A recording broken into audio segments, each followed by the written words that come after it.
Uh, Great.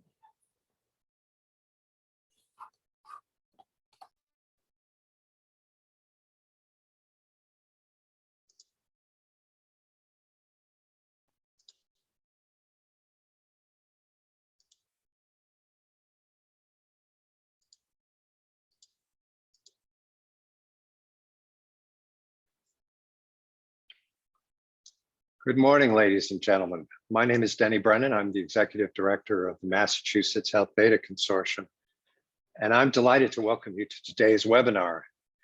We are joined today by Alix Goss from Imprado, and many of you know Alix from her years of working both at the state level and at the federal level in helping us create a 21st century health data system. In this webinar, Alix is going to share her insights and expertise acquired from her 30+ years as a leader in the industry. Her leadership roles including developing national healthcare standards, implementing and complying with federal and state regulations, and aligning business strategies, systems integration, and operations management in both public and private sectors. Alix is passionate about enabling healthier and more productive people by strengthening organizations' public policies and national standards. Alix was appointed to and served on the National Committee of Vital and Health Statistics, the public advisory body to the Secretary of Health and Human Services, and the Health Insurance Portability and Accountability Act as part of support for that act, among other activities that the National Committee on Vital and Health Statistics supports. Alix is recognized for her involvement and leadership of game-changing initiatives that improve the United States health system, and received the Weedy Lewis Sullivan Award honoring individuals who have distinguished themselves through their leadership, vision, and achievements in advancing healthcare. As I move forward through various slides in the presentation, I first want to introduce you briefly to today's webinar and some of the rules of the road. Feel free to use social media. We've provided you with a handle for MHDC, Alix's organizational affiliation, Imprado Consults, and event hashtags if you choose to use them. Rules of the road. We're recording this presentation. Please be mindful of that. Say nothing that you wouldn't want to be on the public record, as we would say. All attendees will be muted during the presentation, so please enter your chat in the Q&A window. Chat's disabled, so questions that you have should be put in the Q&A window. Lastly, we'll take a moment prior to the completion of the poll so that we can understand your assessment, your perspectives, and continue to improve the presentations, interviews, webinars, and other events we provide to the community. Next page, please. Very briefly, for those of you who don't know MHDC, we are an unusual organization. We've been in business for 43 years. We serve all parties in the healthcare data ecosystem, the healthcare data economy. We bring regulatory and health data standards expertise. We have a strong local focus, but a national influence. And we've prided ourselves on finding ways to solve problems at scale with solutions that knit together many of the complex technologies that are going to be necessary to make interoperability, information sharing, and a more patient-centered health data economy work. And so with that, I would like to turn this over to my friend and colleague, Alix Goss. Alix, welcome to the Massachusetts Health Data Consortium. We're delighted to see you here. You are on mute at present, so let me get you to mute. And being appropriate attendee at this point, I will take myself off mute and also start to share my screen. So hopefully you are, which screen are you seeing? Are you seeing my slides? We are seeing your slides. Awesome. Perfectly. Thank you so very much, Denny. So let me go ahead and first express my deep appreciation for you inviting me to present today. I was honored to receive your call and to know that you've been watching me in various forums, prompting your interest in having me present today. I'd also like to express my sincere gratitude for this opportunity, as it really prompted me to step back from my typical Speakers Bureau content. I've been recently stomping for Standards Are Sexy and the intersection of clinical and administrative data is now. And I realized as I was talking to Denny and some of your others colleagues in this community of the Massachusetts Health Data Consortium, that there was a broader view of conversation, almost like a TED Talk, that I could offer in this never-ending, changing landscape to give context to our journey for improvement and interoperability. So I'd like to share my approach today, as it may help others as we enter a new era of change and during a period of rapid technology advancements. So I believe that we garner context from our history as it relates to our present and gives us confidence and perspective on the future and our plans for it.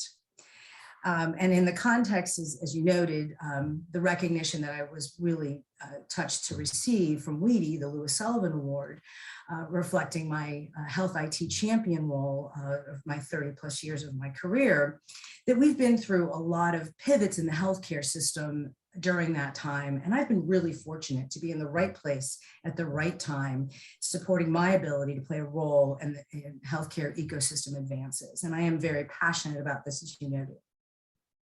And from these experiences, I've learned a number of things about how to work with diverse, complex groups within and across organizations, and in some cases across our world, to address barriers and garner consensus on the path forward. And that through these experiences and the collaboration I've had with others, that really a model has emerged for me to underpin success. And these roles that I've played, in addition to the ones you briefly heard from Denny, include deep operations management, being a consultant, a standards developer, a vendor, an enforcement project manager for transactions and code sets for the feds, as well as a state health IT coordinator, a federal advisor, and a convener and a consensus builder. And healthcare is really a team sport. So the reflections I'm going to offer you today are not just mine. They really come out of the collaboration of decades, and most specifically the collaboration that I've had with my Imprado teammates. We have over a century of combined experiences for our small consulting firm, and have honed our approach and methodology around transformation and working with people to achieve their intended successes. And this really came out of a lot of our collaborative work within the Commonwealth of Pennsylvania. And by transformation, I mean that there's a recognition of being at a particular place and you want to get to a different place or a different way of being. And it can involve a given strategy, striving for operational efficiencies, or a given project to innovate towards or comply with a particular objective. But let's be clear, all that aside, in healthcare, it's about saving lives and making it better. And I'm a planner.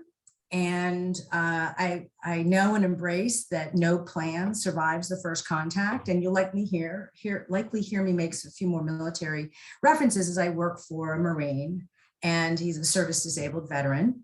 And Dave Grinberg, and he and I have worked together for more than a decade, rolling up our sleeves on initiatives in diverse settings, and have really crafted this framework that I'm going to present for you today. And this model represents and established best practices and learning from doing. In part, we incorporate our lessons and teachings of others, that we recognize that we stand on the shoulders of giants in defining our model and arsenal of tactics to use in supporting organizations in their strategic readiness, operational plans, and cultural ability to respond effectively to the forces, whether they're internal or external. Our model also incorporates boots on the ground, roll up your sleeves lessons. And so today I'm going to give you I'm going to present you a picture of how you can look at your environment, how you can plan and put structure to your organization's culture, language, and approaches to achieving transformation. Each village, to some degree, needs its own lingua franca, and this is the one that we use within Imprado. And we all have to be mindful of the eye on the prize and the boots on the ground reality, and to accomplish the strategy and the tactics that effectively link those two together. And to do so takes planning. So just when you think you have a solid plan and a path forward and are ready to execute, reality happens. Regs drop, technology changes, cultural shifts impact business models, world landscape views evolve, and there are other curveballs that happen. How well are you and your village prepared for this? So I'm going to talk about how we prepare for the reality, and with a holistic view, well-being of it, and how to successfully pivot with context and thoughtfulness by planning. And this is all feasible if you've taken the time and invested in your plan, your people, your processes, and your ability to work together. So you've heard a little bit about me already. I'm going to pepper in a few things as we move along, but let's talk about the framework. Let me demystify what I'm speaking about.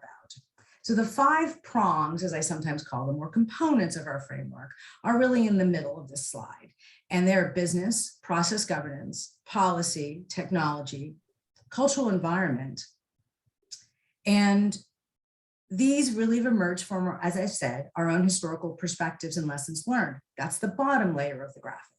At the top are what this is really all about. It's the focus of the people, whether we're the workers or we're the patient, or the care delivery mechanisms. And it's the village at the top, that the people in the village that really is the focus. And we have the critical bookends of trust and transformation at either end. And these really encapsulate altogether our framework. So you've heard several times that I've worked in the healthcare field for more than 30 years. And my passion for improving healthcare really started back in high school when I was volunteering as a candy striper at Emerson Hospital. For those of you who are in Massachusetts, you'll know that that's in Concord. And I was also born at this same hospital. And carrying several years of eye-opening hospital experiences forward, in the late 80s, I graduated from college with a degree in public administration and a focus on labor relations. And through good fortune, I had landed a position when I graduated from college as a management trainee, and in the Medicare Part B division of a very large Blue plan.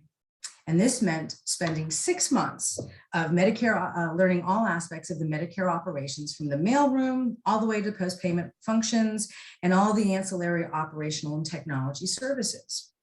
Upon completion of this, I became a 6-month program. I became a supervisor in the appeals unit before moving into staff consulting roles, blending federal regulations, systems integrations, and organizational efficiencies. This has really taught me in my first 15 years of my career to think enterprise while appreciating the depth and breadth and value of the discrete pieces that come together to crank the wheel of supporting Medicare beneficiaries in receiving and covering care. Further, I learned the value of the people that perform the functions that crank the wheel. Their nuanced perspectives and ability to contribute insights are key to achieving change, learning from others, appreciating the past experiences, and blending views and perspectives to design the path forward. Transformation, change management, call it what you will. So let's dive in a little bit to set some historical context on the need for humans to communicate and to do so in a way that others understand and can receive, process, and use the information being sent or transmitted. The point being that the need to communicate and do so effectively has been evolving for a very long time, and that there is tremendous interplay across all the components of the model that we'll talk about in this cause and effect aspect. But let's give us some step back for a second, and I apologize for this eye chart, but I wanted to give you kind of a snapshot. If you think about telecom, hardware storage, software standards, health insurance, health policy, these are all part of our iterative efforts that we've been taking for centuries. And I've at the bottom provided a bit of context just to kind of ground all of us. But let's start out with the telecom, this ability to communicate with one another. And I think we're all probably familiar with the siege of Troy, but let's not focus on the Trojan horse at this point. What I'd like to really do is elevate the fact that there was this aspect of fire signals that were used at the siege of Troy in 1200 BC. We needed, for political reasons, war reasons, limited resources, and other human needs, this ability to communicate. So we used fire signals in the 1200 BC timeframe. If you leapfrog forward to 150 BC, the Greek historian Polybus converts the Greek alphabet to numeric. This gives us the ability to actually encode texts so we can signal them. Leapfrogging way forward to 1608, the telescope was invented, enabling ships at sea to use signal flags. That's really not that long ago. But even more approximately, in 1889, Alman Stauder invents the first direct dial telephone system, bypassing the need for manual processing. That's just 100 years before I graduated from college. In 1946, 250,000 switchboard operators were enabling public service and businesses to communicate with one another. And in 1991, the World Wide Web took shape, really truly transforming our ability to communicate. Now that we've got this context about wiring and key infrastructure, and the fact that we've kind of built over time on the advances that have happened, let's look at the aspects of computers. So from a hardware and storage perspective, in 1921, Babbage's engine is invented. This is known as the first mechanical computer, and really enabled automatic calculating engine. 1951, we got the first commercial tape drive, low cost, relatively, with portability and unlimited offline capacity. And then in 1970, IBM switched us from magnetic core memory technology to using semiconductor technology. But for computers to help us and for telecom to carry our information, we need languages and specifications on how to use them for a given purpose. Software and Standards in 1944 took a major leap forward with Samuel Morse using his new Morse code to send the first telegraph message, "What hath God wrought?" between DC and Baltimore.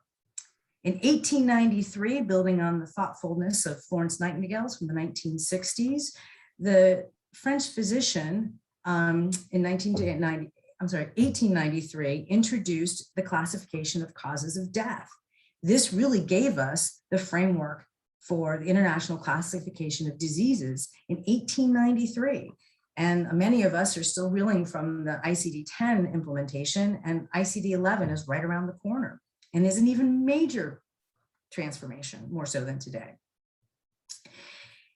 From a software perspective, many of us are probably familiar with the common business-oriented language affectionately referred to as COBOL that some thought wouldn't survive, but yet is probably, since its 1960 deployment, has really provided a major engine for business. And in 1997, we even had estimated over 200 billion lines of COBOL that were accounting for 80% of all business software code. It's still in use today. Leapfrogging from COBOL's launch in 1960, in 1963, the American Standard Code for Information Exchange, affectionately called ASCII, permitted machines for different manufacturers to actually exchange data. It was kind of limited with its 128 unique strings and only ability to represent 256 symbols, but it really, it gave us a huge leap forward. 1972 came the C programming language. And I think I'd like to call out here three particular standards bodies when they were chartered by the American National Standards Institute. So NCPDP, the National Council for Prescription Drug Programs, 1977. X12, 1979. 1987 brought us Health Level 7 or HL7. In 1988, we got the XML recommendation from W3C. And in 2011, HL7's Fast Healthcare Interoperability Resources was born and really makes it easier to leverage modern web technologies in exchanging health information. And it's just hit its 10-year birthday. But to help us with financial aspects, both the liabilities and the revenues of healthcare, let's talk about health insurance and health policy. In health insurance, we've been on an interesting journey since Teddy Roosevelt proposed universal healthcare on the campaign trail in 1912. In the 1920s, the US hospital, Baylor, started to offer prepaid services for sales, the precursor to the Blue Cross plans. And this was also seen by them not only as a way to help their patients, but also a way to guarantee steady revenue streams. In the 1930s and 40s, the New Deal took shape, advancing a lot of our national dialogue around national health insurance. In 1939, physicians started to organize the first Blue Shield plan to cover the cost of physician care.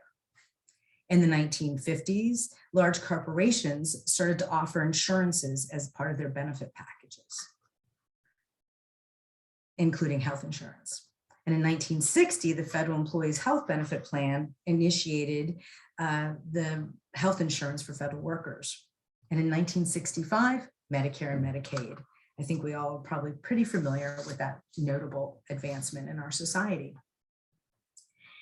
When we look at health policy, it's about protecting, serving, normalizing, and sustaining our framework for interoperating.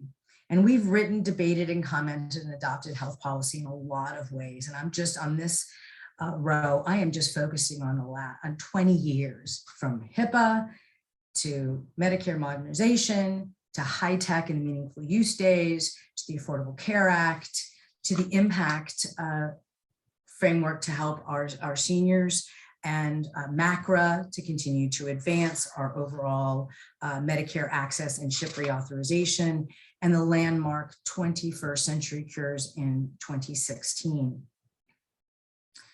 This has given us a tremendous number of provisions that push for greater interoperability, adoption of electronic health records, and support for human service programs. At the bottom, you'll notice that context row that I mentioned before. And I really want to call out the fact that there are cultural aspects of our great gaming and TV and movies and books that really also impact our culture and the way we think about the services, the technologies, the opportunities that we have as citizens. And you look at how Star Trek has really informed flip phones. And I thought it was really cool when I got to play with Pong.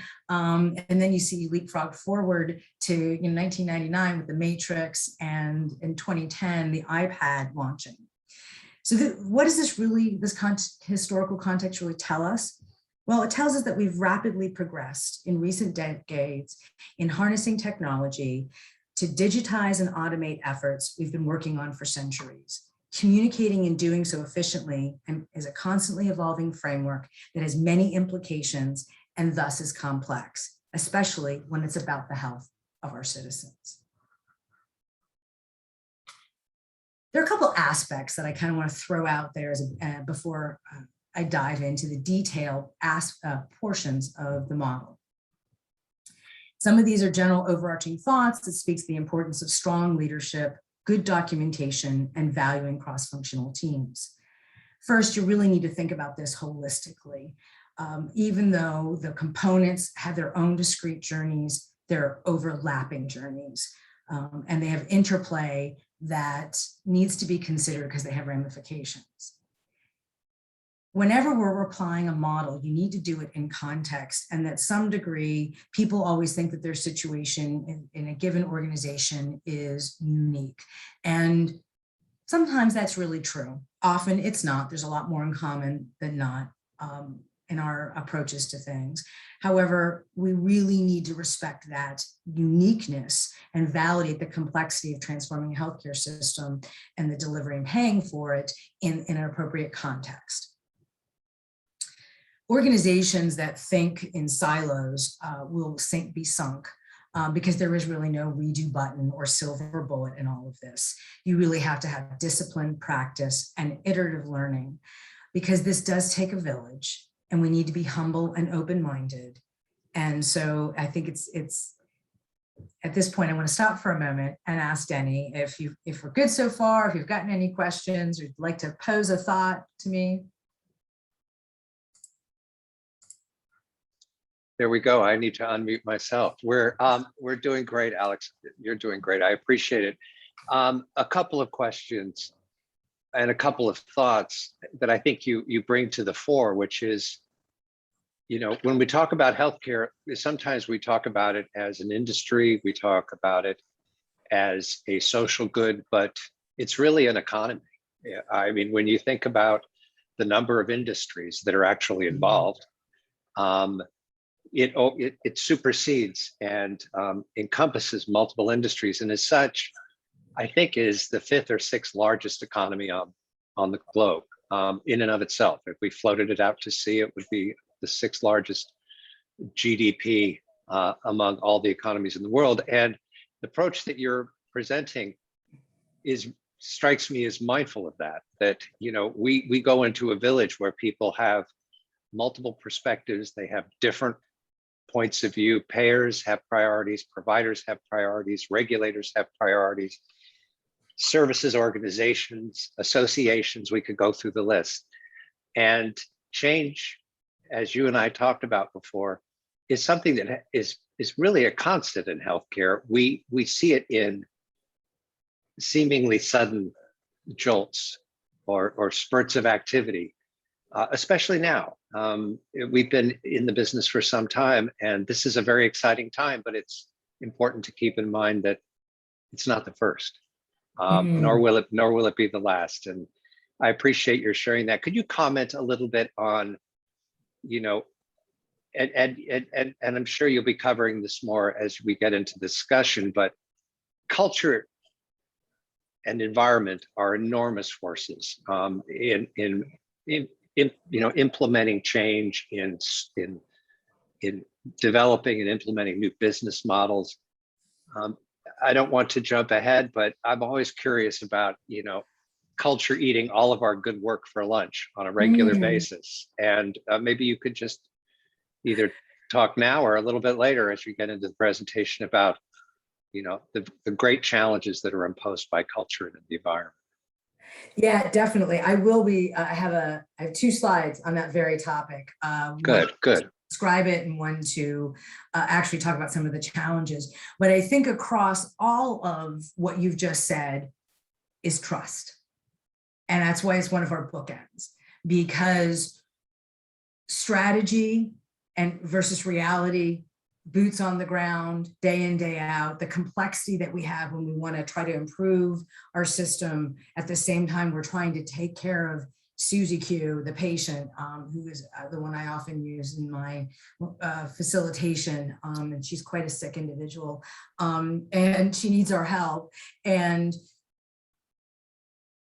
from all the different capacities that we play as citizens in the healthcare ecosystem and in the big business that healthcare is, what binds us together is the need to make it better for each other and to continually be present to the feedback loops that we're getting so that we can continue to evolve, because it is all about those people and the villages, the cultural aspects of wanting to live good quality lives. And I think that there'll be various pieces throughout this presentation in describing the 5 core components today that will really help underscore your question and the importance of really stepping back and thinking about this is big money, big business, big important juju to take care of the people that we love.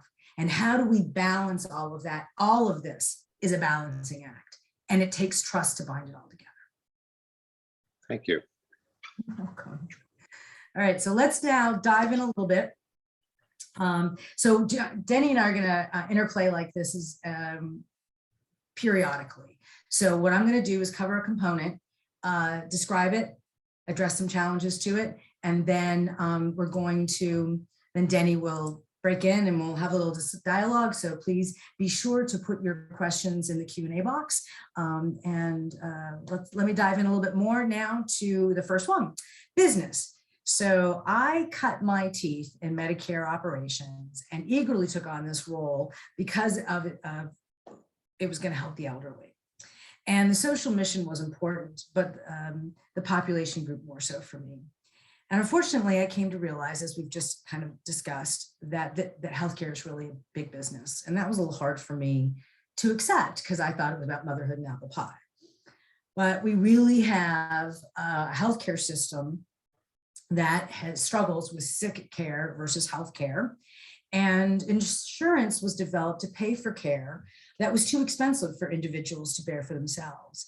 And there was an aspect of sustainable revenues in all of this. And computers came to the insurance side well before it came to the treatment side of the house. And so we ended up with technology that was more about the treatment, payment, and operations aspect, and only later tackled the clinical tools that we were going to need and the models that focus on how to keep people from getting sick in the first place. And so we not only have TPO to worry about, but we have all those downstream implications, research, public health, that are needed, that need the data that comes out of that provider-patient experience. And there are a lot of direct and indirect players within the healthcare system that need to be thought about. And the categories of actors, if we talk about just the ones that have a direct role in healthcare, we have patients, providers, payers that are direct delivery mechanisms. And of the payers, we have public payers and we have private payers. When we talk about providers, we have inpatient, outpatient, behavioral health, lab, for instance, and more. And then we have the other folks that don't necessarily have a direct role in delivering the healthcare, but we need to think about their views of things as we're making change, because many different types of organizations contribute to delivering care and pay for it, but the responsibilities and interests often overlap. They also sometimes conflict. So this starts to create this idea of a tension in the system that we see in a variety of places. For instance, the provider wishing to deliver the best care that the patient wants, but the payers interested in avoiding unnecessary care. To make matters more complicated, there are different types of these players. So even though you may have inpatient and outpatients, labs and RADs and behavioral health providers, you also have multitudes of them. And then we have this in-network and out-of-network complexity for the patients to sort of manage. And while it is critical to consider any proposed changes through the lens of direct players, the new state has to really be operational and think about those indirect payers, especially as we start to think about more well care, not just sick care, and all of the social determinants of health aspects. And we'll talk a little bit more about that as on a subsequent component. But I've kind of covered these first three bullets, the diversity of players and the multifaceted data needs that they may have. But now let's talk about the last three bullets in this slide. It's really covering the cost. It's about models, and it's about covering the cost of healthcare services being a challenging topic. And models for coverage payment include public and private insurance plans, out-of-pocket, cash and debt liability, as well as uncompensated care. Models evolve to fit a particular need and meet the incentives that are available. And sometimes we have conflicting short-term and long-term incentives, especially when it comes to preventative care. In addition to this aspect, companies' purpose and structure influence its behavior. Some entities are expected to generate profits for stakeholders, whereas other ones are expected to improve and serve and improve society. Beyond the revenue model aspects, organizational size and focus has an impact. Over time, an organization's size can change, impacting the behaviors and strategies that are needed to sustain success. Insurance got a boost when employers used it as a way to attract employees during the World War II wage freeze. But when the freezes abated, employers continued and expanded the use of benefits to attract and retain employees. We're seeing it happen today. But as the cost of health insurance increased, both employers and employees found themselves trapped. But because employees change employers, because Medicare and Medicaid grew up to cover those who were not employed, or needed a safety net, each payer gained a short-term focus, which is antithetical to the long-term return of investments, such as preventative and chronic care maintenance would call for. But to further complicate the matters, insurance entities have many flavors. They're commercial payers that administer government programs, commercial payers that administer self-insured businesses programs, and they're government payers. And by the way, all of these are large employers in and of themselves. Quite simply, the interests of stake shareholders are distinct from the interests of both organizations. The people who work for those organizations and the organization's customers also have to deal with a different set of regulatory rules depending on which hat they're wearing. I noted the size and evolving shape of organizations before, and I think it's important to understand that, as we probably all do, that smaller businesses tend to be more agile but have fewer resources. Larger businesses have more resources, but they have a lot more hoops to jump through and allocating those resources and deciding the competing priorities, especially when it's a state or federal government. And regardless of all the size and flavors of what your business is about and how you're focused, whether it's revenues, social service, patient-centric, everyone needs to know who is their customer, the person who is receiving the care or the entity that's paying for the care. As you grow in size, the mix of customers may distract you from your focus on the patient. As organizations grow, so does their complexities in administration, and thus there may be a new customer to add to the mix, which is my boss. So setting some description around the business component, let's talk about some of the challenges to transformation. I mentioned that I worked in Medicare, and at one point I was one of a handful of people that was designated to represent CMS at X12, the standards body that from which HIPAA adopted 7 transactions from claim to remittance. And I spent time building standards, and this expanded my view more than I would have anticipated on the critical balancing act that must be done to find the art of compromise and the path forward. And evolutionary threats create definitively a resistance to change. And both people and organizations respond to environmental dynamics as a survival technique. Behavior in first blush may not truly reflect the end goal intent. Change resistance comes from a variety of places. Individuals may resist change out of fear of the unknown or of losing relevancy. And organizations resistant to change protect their source of profits. And in the case of public sector organizations, their reason for existing. Employment from inefficiencies is something that is actually fueling that GDP reference that Denny started to introduce. And let me put a little bit more number to that conversation about this. Almost 17% of our GDP is tied to the healthcare industry. And it's not insubstantial piece of that is having employees do redundant or inefficient tasks across organizations and really could call for more automation. When we look at the hospitals, like I noted that the insurance companies are often large employers, hospitals are often the largest employer in rural communities. So if we fix all these inefficiencies, what do we do with all the people who will lose their job potentially? But pivoting from those who are doing to the data, who owns the data?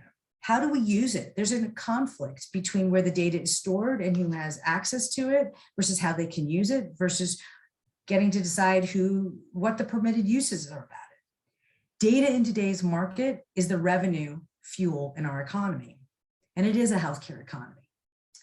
And possession, as some would say, is 9/10 of the law. Unfortunately, organizations have used data in their possession for things that individuals would disagree with. But if the businesses aren't permitted to use the data and profit generating, why should they make the effort to collect it, store it, and harness it? So we have some challenges with some short-term and some long-term dynamics related to revenues. And all of this really comes also down to our ability to compete in the marketplace while also being collaborators. And if we want to transform the healthcare system, we really have to cooperate with one another. But we have to do that in a way that doesn't run into antitrust. So let me pause and ask Denny if we have any questions. We do have questions. Okay. From me, I think what you raised is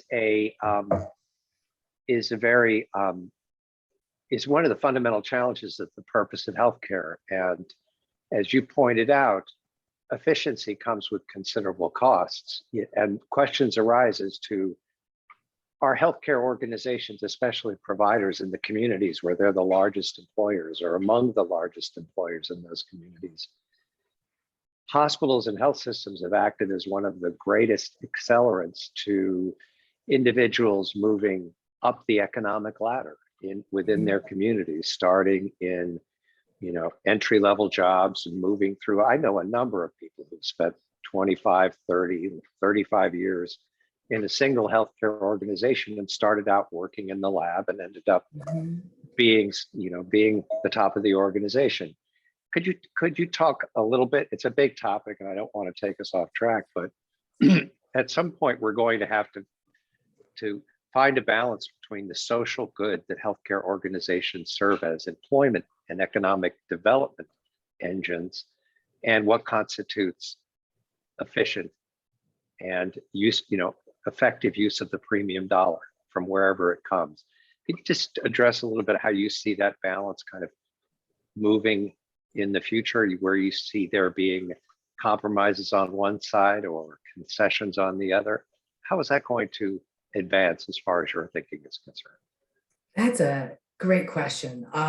So if I think about the healthcare continuum and the conversation we're having now, what we've seen, especially when you look at the Affordable Care Act and the medical loss ratio aspects, and you think about now bolting on social determinants of health and how communities are helping to assist people living in place longer, we have a whole new wave of transformation to happen as we start to harness our new technologies, our new exchange capabilities. My mother has a device in her heart that communicates with the device next to her bed so that her cardiologist can monitor her. If we didn't have the technology in 2012 that we did, my mom probably wouldn't be here today. But there's also the aspect of, we want to live in place, we want people to have independence, but we want them to be safe. And so how do we best use our premium dollars to enable people to live in place longer, to start to address the zip code disparities that we have, and really start to level the playing field on what is well-being? Because if we're all healthy and functioning and contributing, then we can raise all the ships up and then be a better system overall. And so that iterative learning, hopefully, and leveraging the technology, the cultural aspects, the policy frameworks of how we want to be treated as humans, will hopefully let us use those premium dollars over time more to really get down to that level of, what does Susie Q as a person in her unique situation, in her zip code, with her genetics, with her life choices, what's really going to resonate with her to let her be the most optimal person that she can be? And I think we've worked from HIPAA to get our arms around administrative financial, to high tech, and subsequent, Affordable Care Act and a couple things to really harness this idea of patient-centric models with the patient at the center, to the 21st century cures, about really getting to that level of engagement by freeing the data and sharing it. There's a whole new wave coming at us about how to really harness and best use those premium dollars. And I think it's important especially when you think about the state budget dollars and how we all feel about our taxes and how well they're being used to achieve that safety net for the communities, for the citizens that don't have the access and capacity to pay for good healthcare or even get good quality food. We have another question about, can you provide some tips about how to manage the balance needed to compromise effectively in organizations or across organizations where there are so many competing claims? I mean, how do you find, what are some of the ways in which you have sort of what's your toolkit? What do you pull out of the back of your mind and say, this is a compromise moment. I need to ground these people in a shared what they agree to and move from there? Or what is it that you do to deal with the competition among different claims by different constituencies and their relative importance? Well, that's an awesome question. And that is about process, governance, and the art of execution. Sometimes it's about just laying yourself out there and having a conversation. And this is kind of giving me flashbacks to the days when we used to go to ballrooms. You know, we'd be in big hotels, negotiating strategy or standards, or discussing a proposed rule from the feds, and there are hidden agendas everywhere. And those who pony up to your table may not really be there to help. They may be there to learn and undermine downstream, because we've got people who want to protect their business models. And sometimes all you can do is be consistent, transparent, be willing to be humble and vulnerable, and call people out. But sometimes you have to call them out publicly, not the best strategy. It's better to get to know people, to have relationships. And a number of these points I'm going to cover on the process and governance component that we're about to get into. This is a balancing act of experience and having a lot of different tools for stakeholder engagement and relationship management. And sometimes that's surveying to start to take the universe from here down to here, to then have a refinement process. It's about being transparent and open, to garner the trust that you need to work through those really tough conversations. And you also have to accept that sometimes you don't always have all the answers, and that you have to learn from other people and be willing to, on the fly, in those stakeholder engagement moments, put the components on a board or on a digital whiteboard and help people focus in on where you can find the agreement. And in the process of working with people, you will reveal those hidden agendas. And you can then, through really hard listening and reflection, you can find a path forward. There are times, for instance, when I joined the Governor's Office of Healthcare Reform in the Commonwealth of Pennsylvania, I was hired to work on a statewide infrastructure that was needed for the administration's reform objectives. And above my appreciation of the Plan, Do, Study, Act methodology that we had as part of our chronic care initiatives, I was really focused on the HIE effort, and we had some very bumpy early days, including a failed attempt and a challenged procurement. And through some very transparent, stepwise processes and good governance, we were able to reframe the HIE initiative, garnering so much collaboration and consensus that the legislation for Pennsylvania's HIE journey passed unanimously in both chambers of the legislature, enabling us to really act on the consensus-based recommendation to stand up an independent agency to administer Pennsylvania's HIE model, which is a network of networks. And so even when it looks darkest, go back to process and good governance, you can find your way through to the other side in just a short. Well, I think you're reinforcing the trust bookend.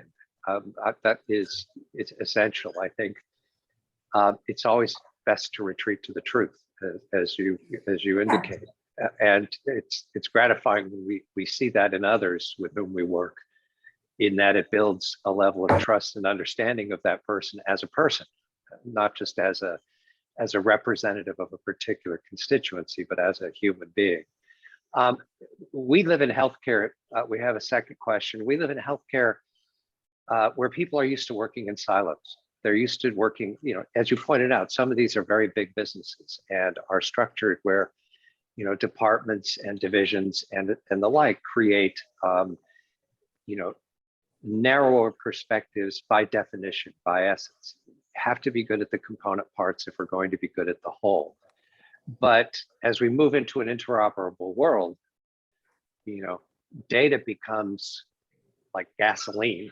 You can differentiate yourself with the automobile, but we all need to, at least currently, use some combination of gas and electricity, both of which are furnished in fairly standard, increasingly accessible ways with respect to electricity, certainly.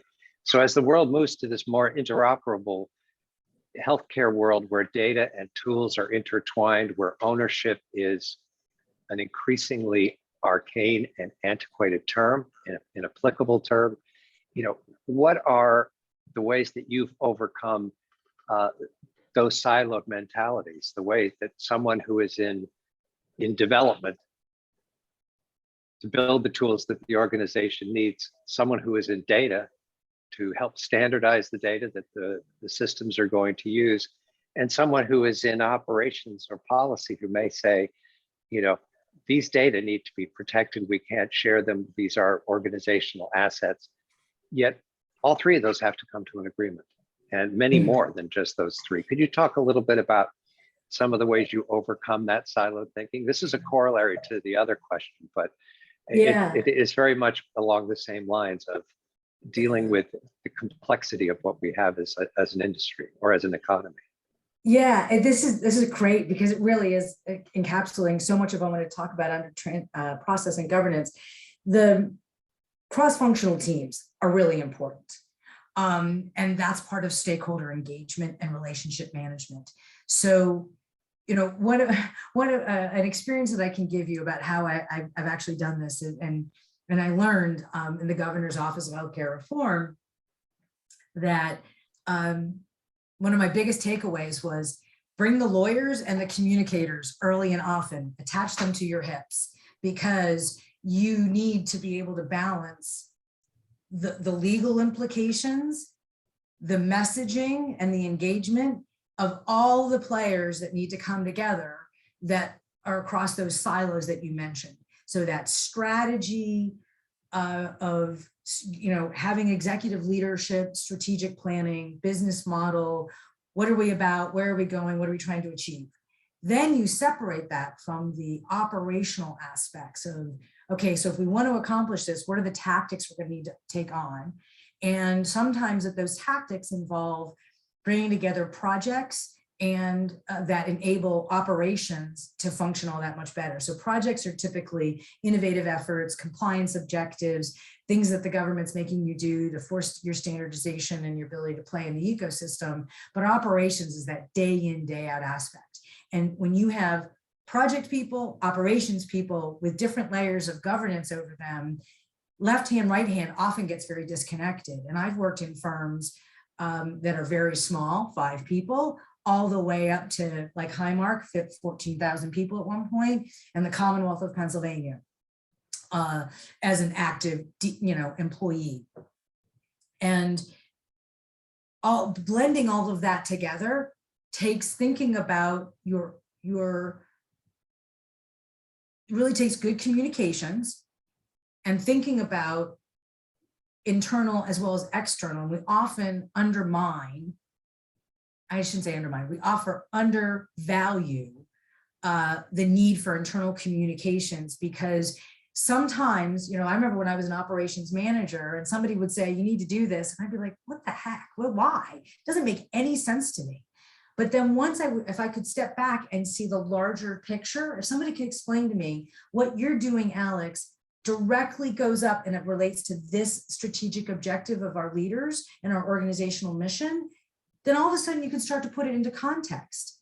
But if you don't have that linkage, you don't have people who can provide that enterprise view and smoothing across all the silos and helping each understand their value and also how they fit in, what they contribute, but also how they fit in, people are going to be frustrated and you're going to disenfranchise your own staff and your own ability to succeed if you're not willing to take the time to explain, enroll, and support not only, and have those relationships.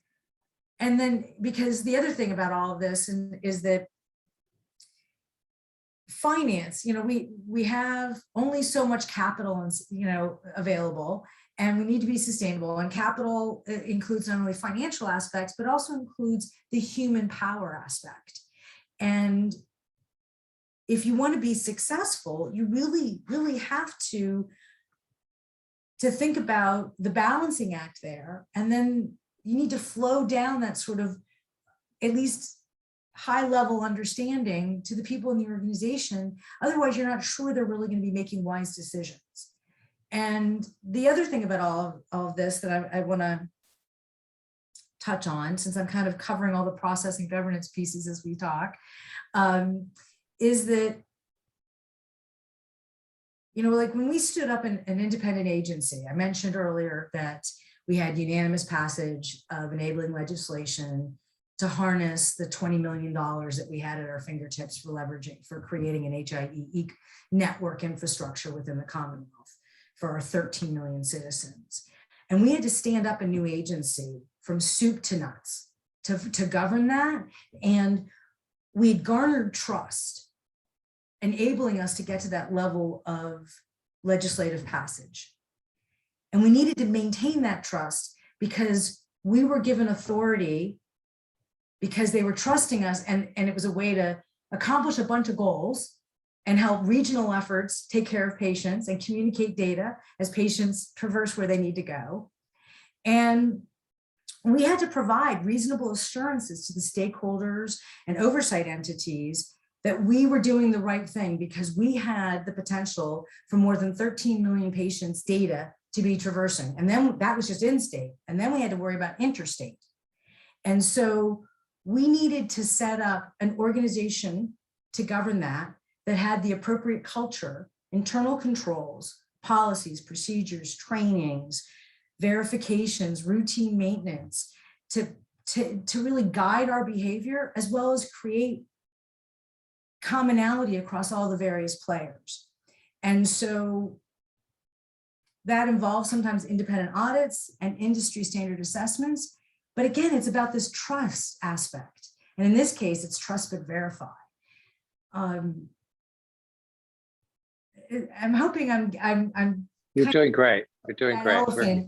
It's a big question. It's a big question. It's a big elephant to eat all at once. And I appreciate one of the better efforts I've seen at doing that for a long time. So I have a few more questions, but I'm going to hold those in abeyance and allow you to continue. Well, we've done really well on covering. Actually, I wove in to the answer to that question many of the things that you see, bullets that you see on this slide, and I think I noticed that was I was impressed. You kind of hit on every bullet point while you were answering the question. So, my problem here today is not it's staying within the boundaries of the time that we have available, because I'm trying to synthesize down so much content into a nuanced kind of like PowerPoint for everyone to take, not as in the application, but the powerful point that I want you to take away from all of this. And there's one last thing I'd like to say about on this slide before I talk about some of the challenges of process and governance. And it was an experience that I had in the early days of creating the Pennsylvania Health Information Exchange. And I remember the director of our office calling a meeting, inviting all the people that we thought would sue us. Everybody who was gonna take pot shots at us, from the ACLU to the law projects to patient advocates. And I was nervous going into that meeting, and I'm glad I wasn't leading that meeting. And a very skilled woman facilitated a discussion. We laid out what we were trying to do, why we were trying to do it, what we thought we could achieve, and that we, quite frankly, wanted to know what they thought about it and what did they see was the problem with it. And what we walked out with was completely unexpected to me, which was we had just garnered our biggest champion. We just garnered people who said, finally, you're going to help get the data where it needs to be so that the compromised individual can be held, supported through their health journey, And we're for you, but you need to do this in certain ways because there's a lot of nuance, there's a lot of fear, there's a lot of challenges with technology and transportation and all kinds of other aspects in healthcare delivery system, especially when you are a highly compromised or disabled individual. And so just when you think you're not going to have support, sometimes if you just step back and say, why won't you like this? What do you think of this? Engage in a conversation. You'll be surprised what you get. People are more good-hearted and willing to roll up their sleeves and bring their experiences to bear in helping to solve a bigger problem.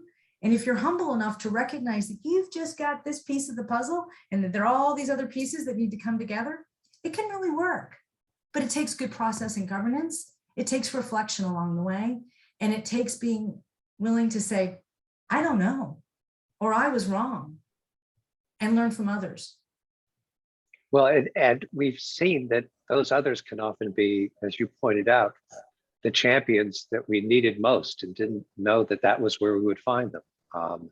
Yeah. You know, we're going to need those champions as we get through social determinants of health, because from some very, very good and very caring organizations, the concept of social determinants of health comes with enormous risks to the patients, either in terms of siloing them in circumstances that they may be able to change. It may result in diversions to less effective care. We don't know, but we can only find out if we ask the community. And sometimes they, in all likelihood, they thought about these issues a lot more than we have. And that's why we need to ask them. And I think that's a terrific anecdote to share. You never know who your friends are. And it's you know who your enemies are. You think you do, but you never know that some of them are actually just on the edge of being your friends. And I think that's a very good lesson to learn. And we need all the help we can get. Well, and collaboration to me is, I want to get stuff done and I want to do it well. I am humbled by how much I don't know. And I need others to help design things. And the power of what you can get out of a group discussion, to me, is just, I've been doing this for 30 years. It's awe-inspiring when you just think you can't climb that mountain any further. And then all of a sudden, the peak appears and the heavens open. And there you have it, right? Yeah. So let's talk a little bit more about some of the challenges that we have in process and governance. And you know, I'm really proud that my work and my professional career is a very bipartisan topic. I've spanned 3 administrations at the state level and 2 federal administrations as an advisor to the Secretary of HHS. And I've seen inertia in a variety to leadership changes in a variety of ways. And this is not just limited to the government environments. It's really about if the workers don't think that the initiative is going to outlast the current leader, commitment can be faked and feet can be dragged. Buy-in is really critical. And part of the reason why I think the roles about stakeholder engagement, relationship management, planning, and communications that we discussed just a moment ago are so critical. I also think that the discipline and cultural integration, the executive leadership's willing to define the methods and the value of having and using technology and where we all fit in that journey is really critical. And so if you don't have strong leadership and you don't have forced integration, cultural integration to help everybody understand all the pieces of the puzzle and why we do what we do, it's likely to fail. In the midst of all of our just trying to do our daily business, we have regulations that come at us. And the reality of many implementations is that we're checking a box. We're not living up to the spirit. We read the reg, our requirements, our resources are so limited that we just, what do we have to do to get this done, to check the box and move on, when federal policy is really trying and state policy is really trying to embody a spirit of expectation of it we should be all living up to. And so we have a nonstop competing priority balancing act that we're going through. And so from some time consideration, Denny, let's let's hold on this question after the process and governance, and let's do a next round under policy, if that's okay with you. That's fine. Okay, thank you. I've been called a policy wonk more often than not, and could have spent my time on this topic today. And policy to me is really important because it stitches us together and binds us to a norm of behavior, like our technology standards link computers and devices. And being a good partner in our society needs rules of the road, and policy really sets the rules. And so the policy setting is not done in a vacuum. And during my time as a National Committee on Vital and Health Statistics, or NCVHS, federal advisor to the Secretary of HHS, I was honored to learn from so many of the brightest in our industry and beyond the healthcare industry as we asked them questions, listened to their views and insights, and synthesized and analyzed their input to craft recommendations. And we also watched and learned from the implementations of the subsequent output that came from those regulations being adopted. This type of transparent process of engagement is highly reproducible and invites and garners trust in our communities. They're key to policymaking, but only if we all participate in it. And policy is very diverse. It's multifaceted. It's a balancing act of needing to protect the data and sharing the data that aligns with patient preferences and permitted uses. So, this involves security of the physical, cyber threat, intellectual property, and data governance. It also involves consent, the citizen's right to own and control their data. And their data may be shared among covered entities, but that also brings some other challenges because sometimes the data goes to places where they aren't covered entities. So we have different rules, different laws that supersede some of the basic rights to protect the data from misuse and misharm. And so we've evolved over time for the individual protections from the fair information principles way back in the 70s that have been advanced in the United States and internationally. And ONC has really harnessed a lot of those principles in their 8 components or their 8 principles approach of individual access, correction, openness and transparency, individual choice, collection use, disclosure limitations, data integrity, safeguards and accountability. And these 8 philosophical approaches, it can be assessed within any organization, and you can think about what they mean to you in the context of your work and actually establish policy so that you can, eyes wide open, make choices about how you're going to interact with the data and how you're going to behave. And this is an example of, we have many policy levels in organizations, businesses, we have them at state, regional levels, we have them at the national and international levels. And so we need to think about how all of these policies work together and, even take shape in trying to address nefarious actors and making sure that people aren't holding the data inappropriately for their business model preferences over that of the citizens' well-being. So we have a lot of different interests that are competing, and all of us wear many hats. We're a citizen, we're a patient, we're an employee, we play a community and cultural role. Some of us are additionally providers or healthcare policy makers. And so it's important to analyze the conflicts that can be inherent in our own roles and recognize those as we're really coming to the policy making table.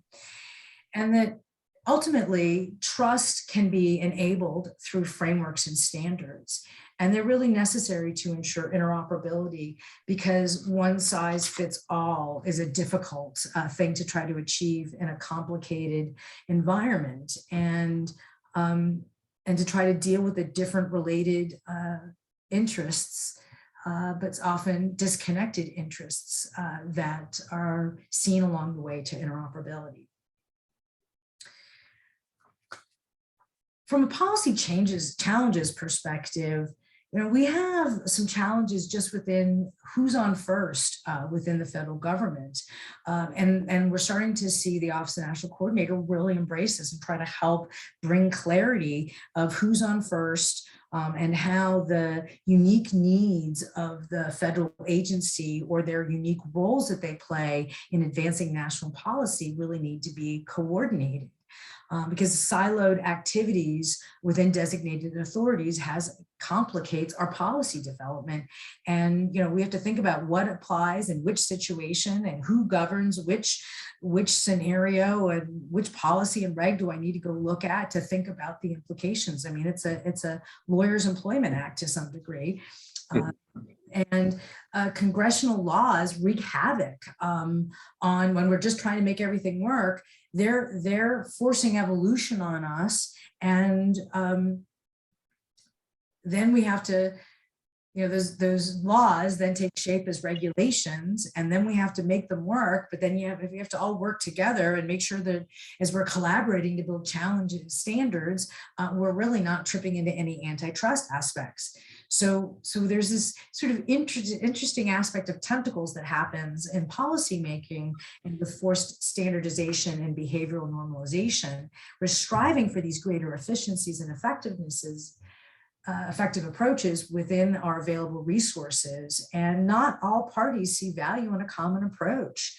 But the frameworks that can be employed, such as TEFCA or certification programs, can really help us achieve that kind of normalization that really helps us along the journey to interoperability and an improved healthcare system.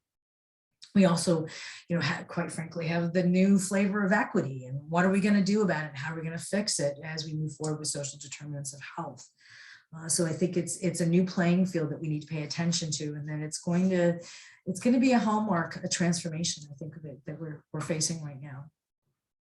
Policy also has a challenge with moving slower than business or technology. And I think it's natural that it does so. Technology and business pushes the envelope, and policy by nature is much more conservative. And then you've got people involved, and that we often have policy trying to catch up to where we want to be or how we're actually being in operations.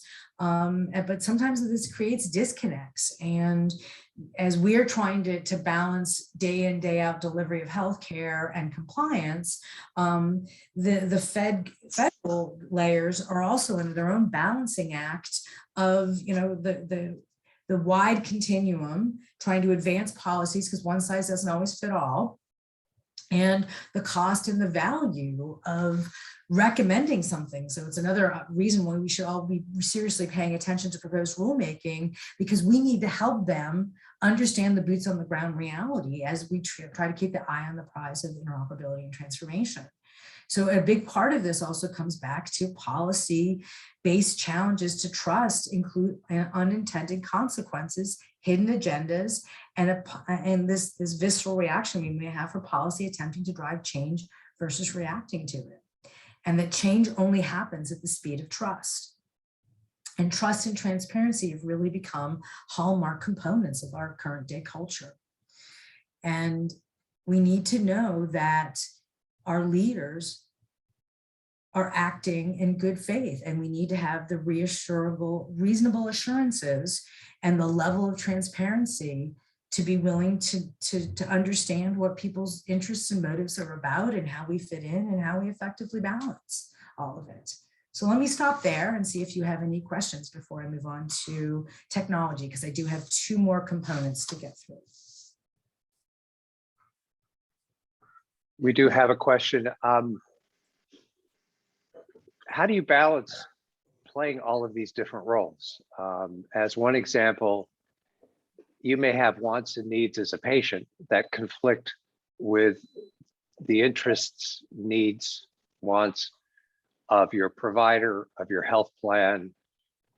Do you recommend just being aware of the current hat that you're wearing, or talking out and working through these conflicts as part of the process? Sometimes we recognize that we need to compromise. At what point in the journey from this is my way and this is your way, do we get to a point where we have some agreement? Do you just stay in your role and press your case, or do you act in a conciliatory or bridging fashion to bring about some compromise? You know, I used to, I had a boss a number of years ago when I was a EDI publisher of standards, and I was managing the transactions and code set complaints system for HIPAA for CMS. And at the same time, I was the chair of the insurance subcommittee of X12. And so we would literally have conversations where we would change positions because my boss at times was my worker bee. And so we would literally in a meeting, we would say, okay, move. No, I'm over here. Now I'm playing this role. Because you have to be extremely mindful, and you have to be willing to be called out. And if you're not willing to be called out, you're probably not being aware of your own biases. And so there's definitely a need for, you know, I've seen even like the propeller heads, like we maybe need to get one that has the different, we can turn our hats around. So we can, today we're wearing this hat, then this hat, because I am always a person. And I come with my experiences. I come with my passions from my past. I come for the commitments and goals of my family and our well-being and my community, my chosen family, as well as my given family. And I wanted to work for them. And so that's where being humble, being collaborative, having good relationships, and being willing to step back and reflect on it is really important. And it's constant awareness of that.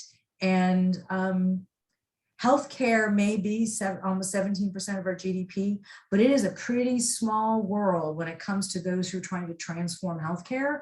And so if you run the conference circuit, we used to we'd leave one, hey, see you next week, there's a core group of people that are moving along and moving us through the process. And through those relationships, we can also then garner more awareness of what hat we're wearing. We can also appreciate, hey, that person works for the Hospital Association. That person works for the Blues Association. You start to have to understand people come with their particular hat that they're employed to defend, advance. And that sometimes that makes people have little wonky behavior, because I've worked with people who are equally deeply passionate about improving healthcare. And I have found working with them confusing, because sometimes they're speaking from their heart, and sometimes they're speaking from their jobs, and sometimes they're speaking from, I don't know. And so when you're in conversation with people, they're, even in the moment, they will change on you. And sometimes that leads to being confused in the process. And all you can do is just call it out. Be real, put it on the table, and figure it out, and use process and good governance to get there. Thank you. So I'm going to move on to technology, because we are, at this point, we were trying to be under an hour and a half, and we're going to be pushing the envelope there. So let me talk about technology. And technology touches and pulls together a lot of pieces to bringing efficiencies and functions. And it's often easier part of any of our transformation projects. The reality of people and their workflows,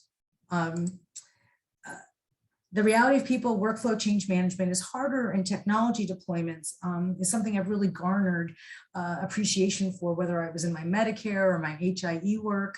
And I've even seen it more recently with some of the work that I've done for HL7's Da Vinci project in leveraging my experiences of implementing HIPAA and meaningful use, and being able to put together this concept of blending business operations and technology roles to help successfully deploy a standard and get value from it. And so we have a multitude of functions and investments over decades that we've made, and those technology advancements have increased power while also decreasing costs. And application programming interfaces, or APIs, as FHIR is going to be really enabling in our healthcare economy, and as we've seen adopted under 21st century cures related regulations, they're really are coming to healthcare, even though they've been used in industries for a number of years.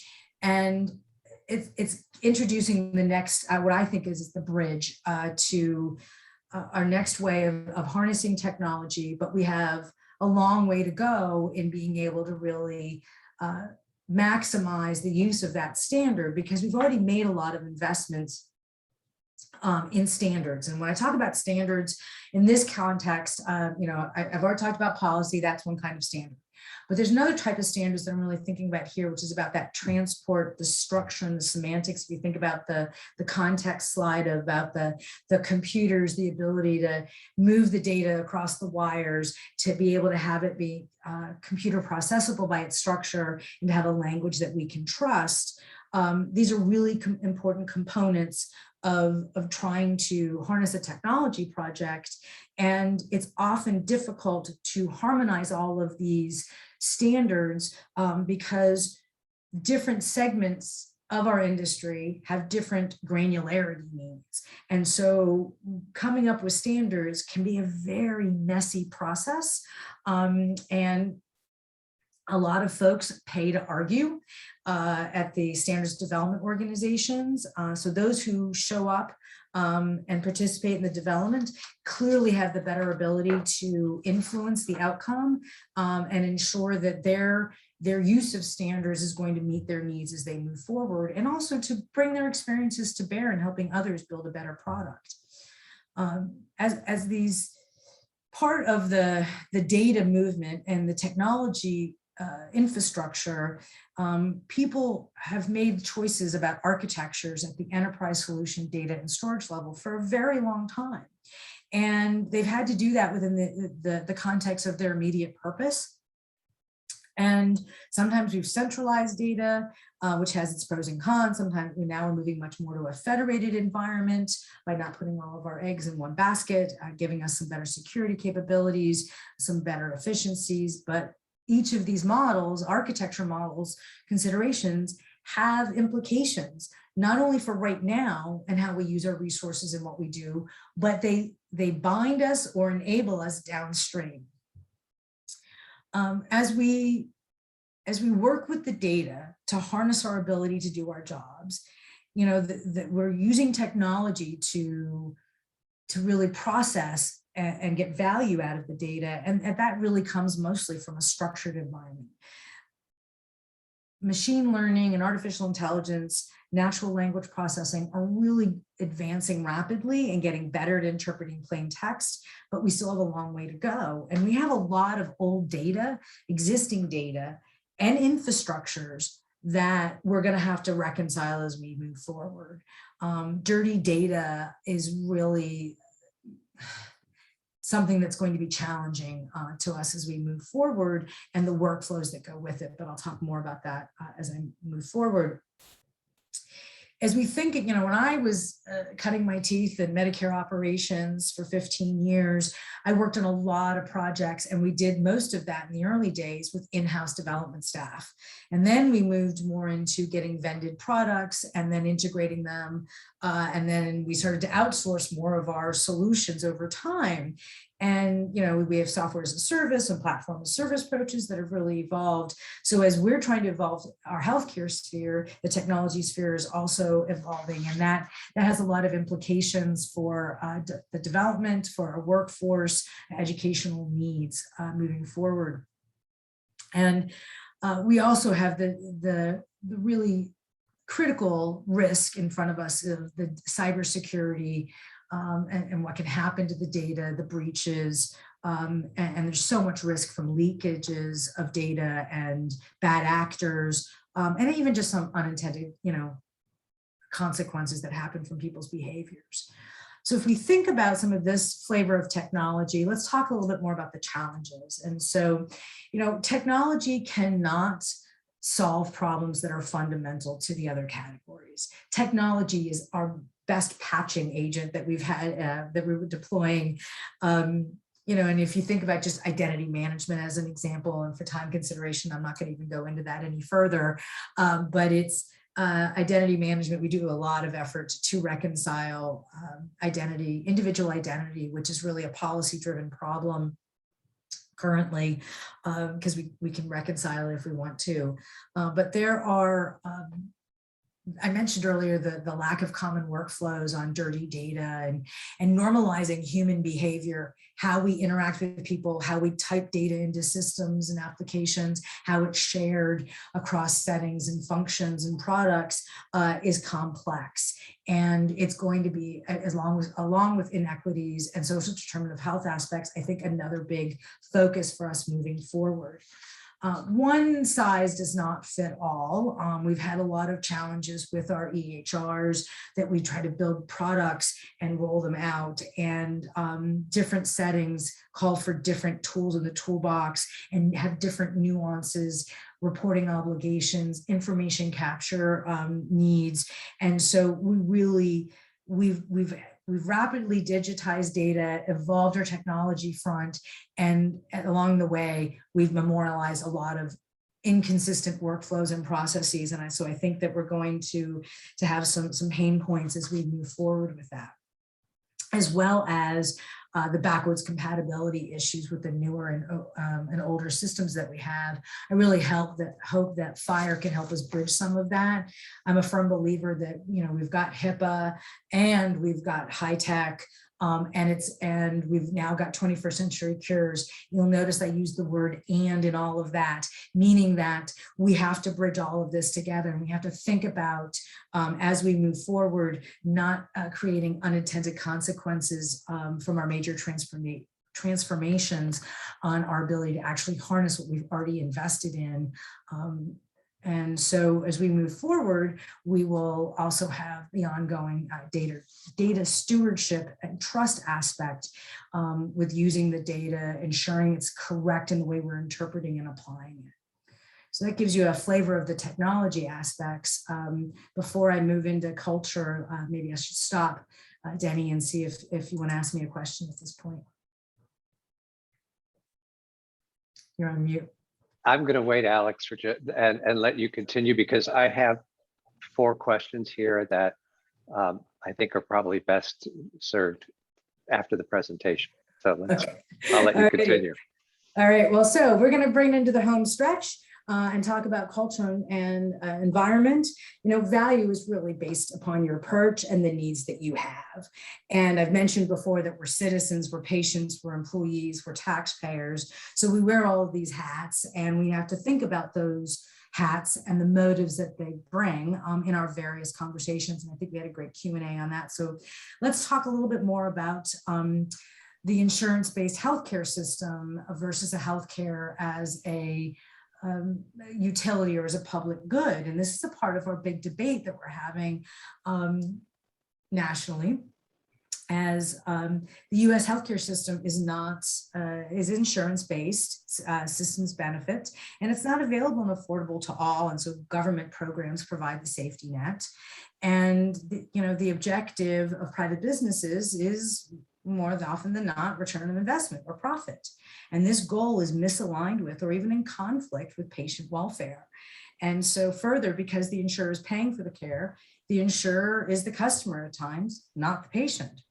And so we have this cost quality conundrum tied back to our 17% of our US GDP, in that we're spending a lot of money and we're doing a lot of awesome innovation, but to what degree are we willing to accept a higher cost in their system for innovation, but yet not get the degree of quality outcomes that we can see being achieved in other economies across the globe. As we are trying to address our cost quality conundrum and our social equity aspects, we also have a constantly evolving diseases and the understanding of the diseases. I'd like to just think sequencing the genome, and how we are really advancing trying to advance a learning-based health system, because not everybody may be about an evidence-based medicine, but it really is rapidly evolving as we understand, as the technology aids our ability to tackle microscopic level of genomic consideration on our diseases and what that means for treatments that will come out on the other side of all of our learning. And so we also have to think, as we're doing these genomic kind of assessments, and we're looking at what kind of treatments can be, and we're looking at social determinants of health, and I'm calling it the evolution revolution these days. We know that our zip code can impact our status of well-being, and more so than our genetic predisposition. And thinking about inequality, accessibility, lifestyle, homelessness, transportation, food deserts, employment levels, education levels, there's really also an aspect of thinking about stigma and our generational aspects, as well as cultural norms, citizen views, and approaches to the psychological aspects of health.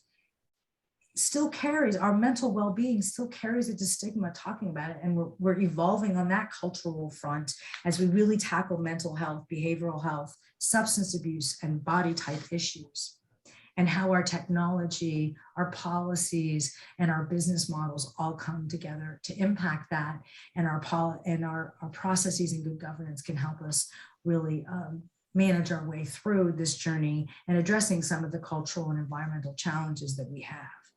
Healthcare is slow to adopt technology and policy advances. We've had opportunities to do it on our own, like the banking industry, but really it just didn't happen because the incentives weren't there to enable it to happen. Industry is very driven by reacting to, and yet frustrated by reacting to, rulemaking. And we can talk a little bit more about that. From industry wants to drive, but sometimes is unwilling to just make it happen. And because of the complexities that we've talked here today about in various places and pieces and parts. There's also, while we've got business and cultural aspects of technology adoption, we have generational shifts and evolving expectations of citizens within a given age bracket and then across the generations that make the variances even more challenging to get our arms around.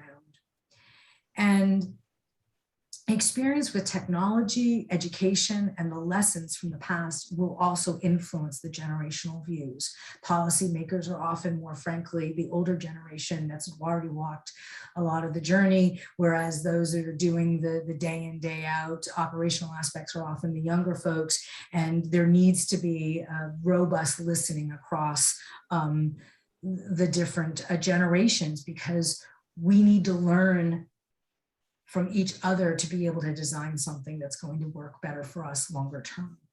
And this really encapsulates our ability to tackle economic inequalities and system-wide impacts and to engender trust while really embracing political, race, and gender aspects in our overall conversation, because we are competitive, but we're also cooperative industry, and I've really seen that level of cooperation evolve as we've seen. We go work on standards collaboration now at the beginning. It's not where we go in the end. And I think the transformation under the FHIR-based economy, API economy, has really shown that.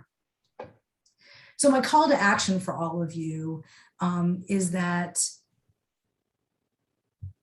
this framework that I've described is enabling us as individuals in our respective numerous villages of our community to embrace the complexity and multidimensional aspect of trying to transform a healthcare industry that is in motion, yet needs to alter its trajectory to a different endpoint while still delivering the critical day in and day out care that needs to be provided while we're learning.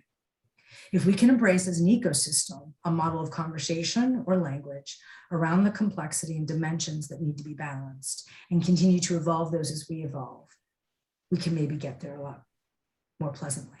Ultimately, we can create a framework that lets us interoperate as human beings, just trying to make it all better. So please transform carefully, because our lives depend upon it. So with that, thank you. Alix, that was fantastic. Thank you for the elephant and for making it possible for us to look at it and to understand it, and to, I think, especially respect, the the interpersonal and intersubjective things that are often not visible when we're talking with folks around the table, that through trust and through conversations we can understand more effectively. It seems to me true that the more we do this work, the more we realize that it's all about the relationships with the people who help us get there, that we can't do this on our own. We have a number of questions, and I want to be sure we get to them, and we'll have a poll in just a moment also. But let me start with the questions that we put together. You describe, we have a regulatory environment that is on one end pushing for an API-based approach to health data exchange. And we have on another side, the sort of revitalization and push for the trusted exchange framework and the common agreement, which are two very different ways of moving data. One can look at that as confusing, or one can look at that as practical. And an effort to meet the industry where it is, given that these technology changes are so difficult and that the path to transformation is so fraught. Could you talk a little bit about, do you see these efforts on the part of CMS and ONC as complementary, as ways to bring more of the industry into a data sharing mindset, or do you see them as competitive or contradictory? Yeah, probably is a better word. It's interesting because a part of my work on the Fire at Scale Task Force, I'm beyond the executive committee and transition work group as it's going to be moving into the HL7 accelerator program for a longer term governance model. I also sit as the co-lead with Bob Dieterle on the directory version and scale Tiger team, which is really trying to figure out, like, how do you know who's who in the zoo and where do you find their endpoint to share stuff with them? And how do we make this scalable and manage the versions? And this idea of, you've got TEFCA, which is very much based, which is like the modern, HIE version of a clearinghouse. It's not an and. It's not an or, it's an and. Because businesses, governments, policy have made choices about how to exchange information. And they will continue to make choices that are specific to their situation, their goals, the money available, the time to do it, their limitations, et cetera. And so as we look at, HIPAA gave us a covered entity actor of a clearinghouse. We didn't, HIPAA was almost a dirty word when we went into electronic health record landscape. So then what happened is we incubated clinical data exchange, and we called that more HIEs. So now you've got clearinghouses and HIEs, but in reality, they're intermediaries. They are the way we can get data from our structure to another structure, and we can either create point-to-point, which we can do under an API world, or even in an API world, we can put somebody in the middle. We might have multiple hops along the way.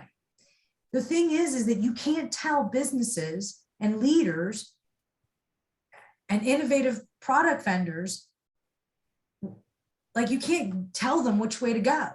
They have to choose. So that, and all of this that I didn't bring up is still market forces that will play. And we've got, so folks will make choices and they have implications. And, we still have people who are doing 1,500 claim forms for professional services, not an 837 professional electronic transaction, but they're paying somebody to take their 1,500 claim form and turn it into an 837 and send it over to the payer so they get their money back. People are doing that in all kinds of different funky ways that works for them. So I think it's an opportunity for transformation on the horizon. How do you make the intermediary models all work well and effectively together when you've got EDI and APIs? And you've got such historical investments in EDI, and you've got lots of people who really are bridging gaps and really see the power of APIs from a longer term workforce efficiency and deploying services and products. those are going to have to live together for a very long time. And we're going to have plenty of an opportunity to stitch it together. And as we've seen, Marianne Yeager and her team at Sequoia are taking that on with with TEFCA, with the Qualified Health Information Network, and the ability to say, we're going to start here, just like we did with ONC's Nationwide Interoperability Roadmap. We're going to focus on clinical care. And then we're going to bring in the next layer. And so what they've done in the QHIN technical framework is they've taken on what we're doing today with the IHE standards and health information capacity to exchange information. And they're going to bolt on fire next. They're going to have to take it iterative wise, as we all are going to have to do it within our own strategic and operational plans. Thank you. That's a really good answer to that question. One that struck me initially as, wait, this is contradictory, but I realized maybe not as quickly as I would like that we have to meet organizations where they are and provide a path to getting from where they are to the future that they can accommodate. At the same time, with a sufficient amount of hopefully market pressure, not just regulatory pressure, but hopefully market pressure bringing up the back. Another question that I have is here on COVID and the effect that COVID has had on what is already a fraught and complex technical, cultural, personal transformation, a journey. And suddenly we are beset with a plague.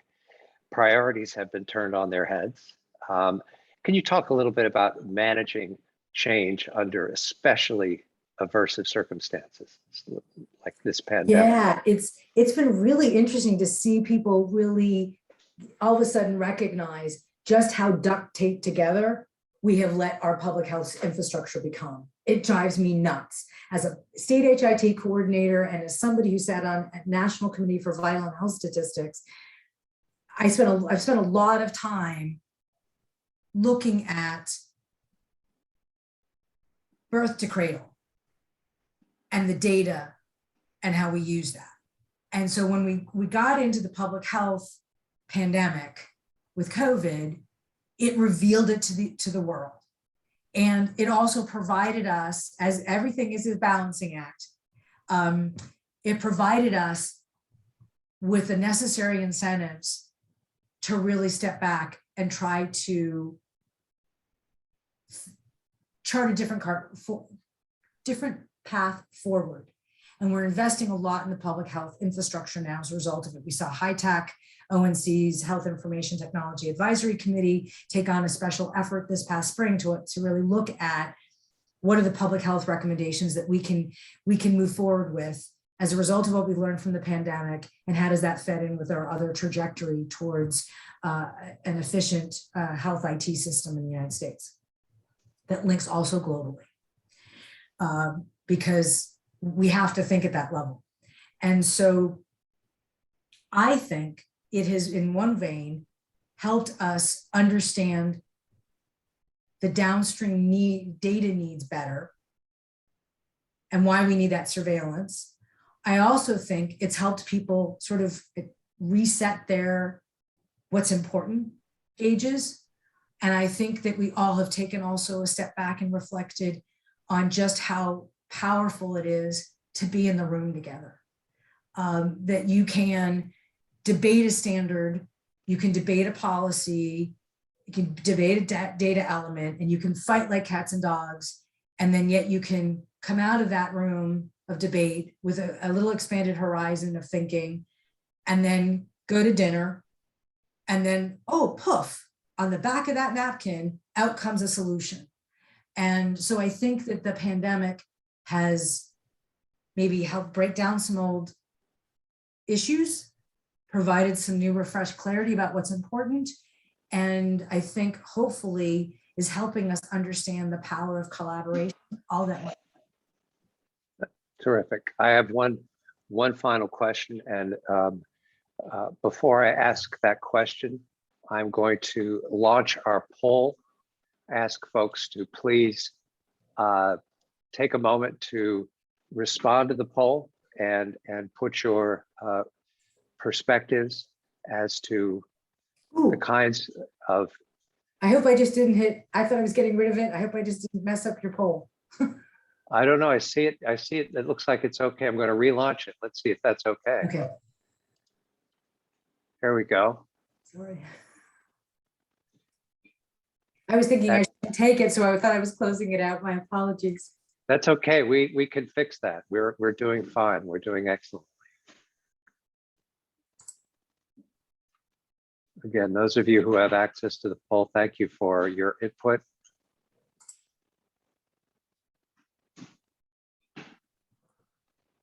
We're about 60% of the way through there.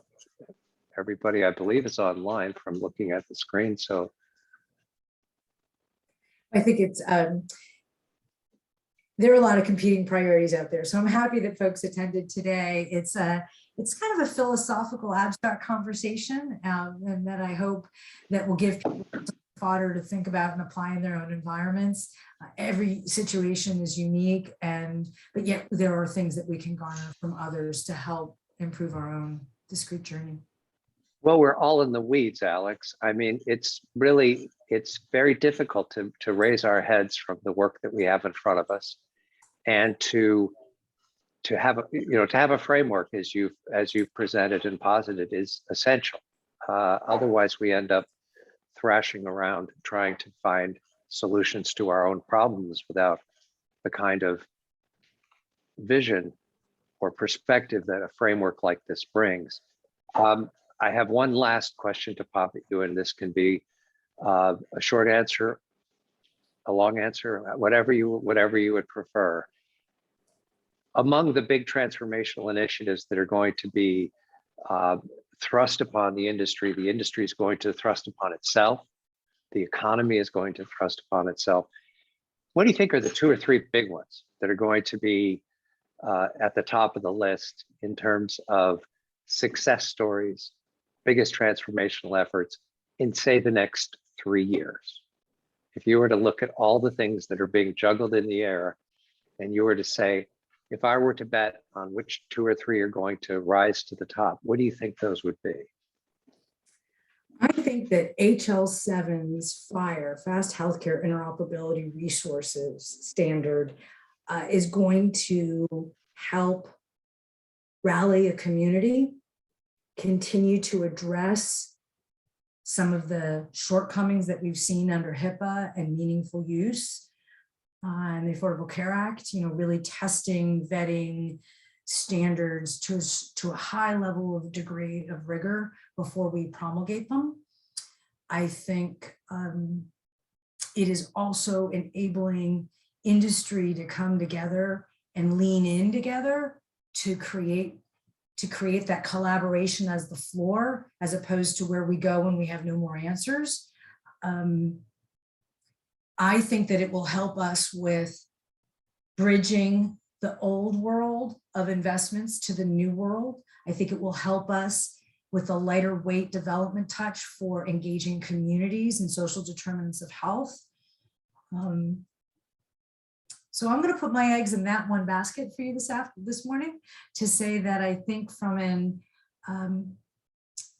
HL7 FHIR perspective, from a global healthcare perspective, we are going to make notable advances in the next 3 to 5 years on the standards and the capabilities to exchange data and to get those exchanges to happen in a faster, more efficient build out. And in parallel to FHIR, we're going to have to really bolster our workforce. So I was really pleased to see that some of the federal funding is going to workforce development, because we've got to help our people understand the current opportunities and to have the right skills to crank the wheel, to apply their experiences and their nuances of learning and doing, and to help the process and the overall governance be as strong as it can. I like that one. I think we lean the same way. Alix Goss, Vice President and Senior Consultant from Imprado, and an industry policymaker, change master, facilitator. I've watched you work in many contexts. I think you do marvelous work, and you bring your own self to the work, which I think is one of the ways in which we get to know people and get to trust people, is that we get to know them. And I'm delighted to have you today. We want to have you back. We want to find out how things are going and what you're working on and how those changes are happening. But it's with great pleasure that I thank you for joining us today. And on behalf of our community, on behalf of the Health Data Consortium and myself, I want to thank you and our audience for great questions, for a topic and a deck that I would like to have with me all the time, to remind me that there are places I need to look that my own limited vision might keep me from seeing. And having a framework such as this, especially one that does no harm, as you've described, is a very, an essential part to what we do. And it must have been an exceptional thinking exercise to put that together. I think of the chart with starting with the Trojan War and how we progressed from there, which is impressive to say the least. And I very much appreciate the effort you put into elevating our thinking. And I want to thank you again, and thank everyone in our audience. Any final words, Alix, before we adjourn? Thank you. And link arms with your partners. They can help. Thank you very much, Alix. And thanks to everybody who's joined us today. Stay well. We have a nice spring day here in the Boston area. Spring day, it's October. What am I saying? See, I've lost track of the time already. And with that, we're adjourned. Thank you very much. Bye-bye.